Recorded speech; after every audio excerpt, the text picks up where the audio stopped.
Good Tuesday morning, and welcome to day two of season 8 of Inspiration for Today.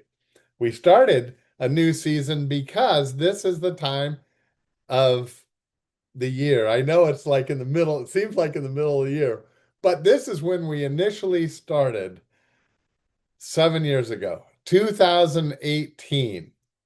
We started the show. I can't believe it. Can you? We're all 7 years older now. But we're more mature in the Lord, I hope, and as we've been growing together. As I said yesterday, what we're going to do at the start of this season is look at amazing encounters with God. Ones that I've had, ones in the Bible, and I hope to hear from some of you, some that you had. I would love to have you on the show. You don't have to come down. We'll just do it by Zoom, and you let me know, and we'll get you on the air to share your encounters with God. Now, the one today, it happened in it happened in 1990, and I'll never forget it for two reasons. One, it's a trip that my daughter Holly and I took to Beijing, China.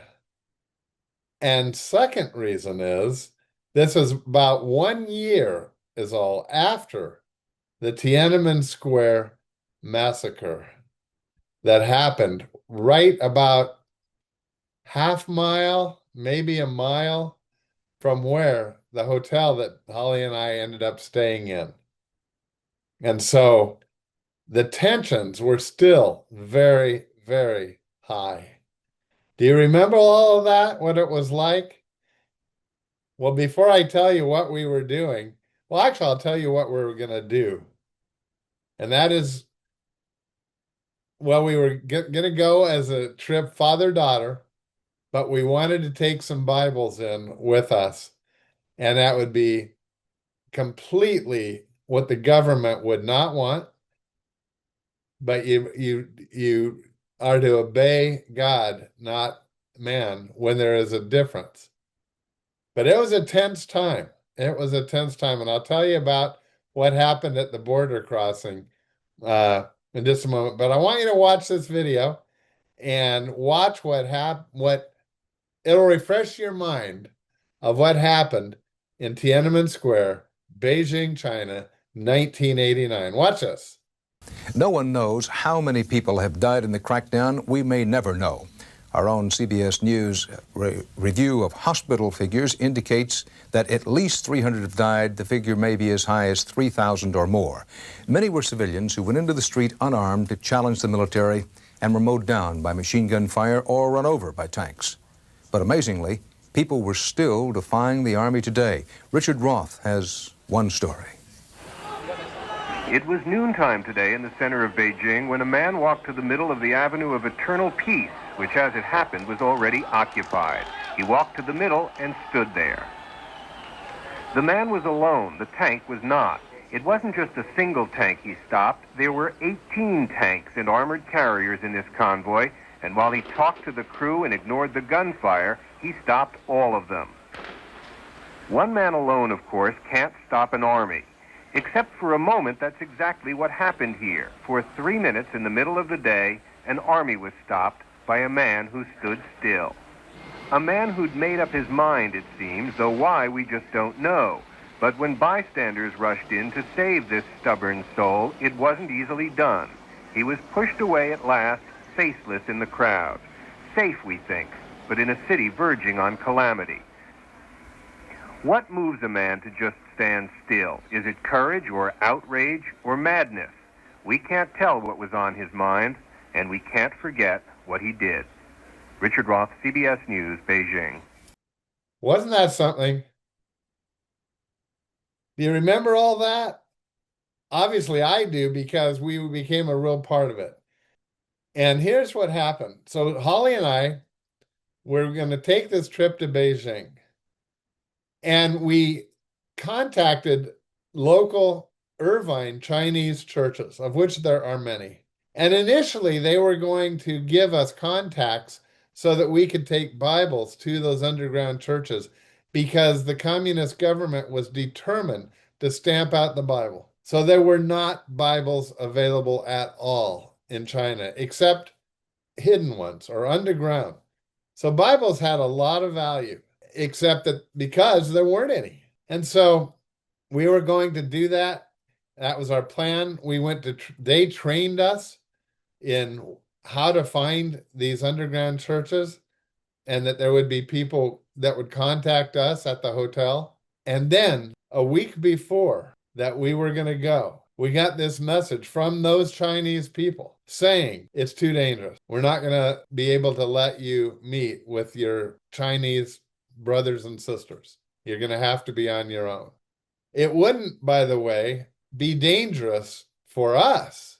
It would be, well, maybe a little, but the danger they were talking about was for the Chinese themselves. If they were seen with an American and then found with a Bible or more, it would have been very bad for them. And they would be taken to prison. That's the environment into which we were going.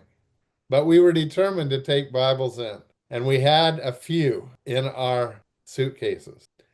We were asking God to allow us to get through customs, which was the border crossing, basically. As we're flying on a 747, large plane, but almost no Americans. It was Chinese. And as we were flying there, the captain comes over the air and says, when you land and go through customs, there's going to be a red line and a green line. The red line says that you have printed material, and they're going to look at it. And the green line says you have no printed material. I say to my 10-year-old daughter, Holly, which line should we stand in? And she says, oh, Dad, we have to stand in the red line because we have printed material. So I begin to pray like you can imagine. Because I don't know what's going to happen when they find that we're bringing in Bibles in Chinese and they had covers, just like the little red book that Mao had printed their manifesto. So it's made to look like a book that would be normal, not like a Bible. And we had those in our luggage. And I thought, oh, my Lord, you've got to blind their eyes. You've got to. And so we get off the plane, and I mean, there is a mob of people in that customs area. A mob. 747, big amount of people. And the lines were long. And we got in that red line. And I'm praying like crazy. And then all of a sudden, I see a guy. There's a guy, one guy, sitting in a chair, high, kind of overlooking the whole room. He had some elevation. And he points right at Holly and me. And he goes like this. And I said, and this is out of the whole room. And I thought, oh man, do we look like Bible smugglers? So we go over toward him with our luggage, and he points to a door.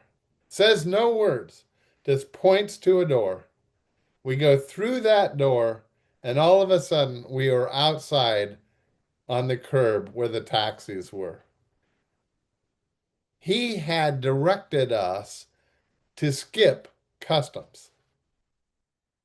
And I thought, that is absolutely amazing. God, thank you. I mean, I know God arranged that guy to point at us to do that.